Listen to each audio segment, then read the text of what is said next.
如果说消失了，就会产生因为植被又没长起来，那就水土流失加剧了，黄木化产生了。而一旦这个形成正反馈之后呢，可能就会形成一个大范围的干旱。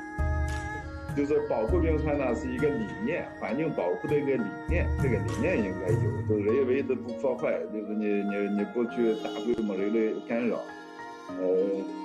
更多的是要全球性的行动起来保护冰川。目前你说怎么解决这些问题呢？那就是建立国家公园，进行生态保护，从国家的行动里面，包括有些退耕还林的，一些那个森林保育的等等。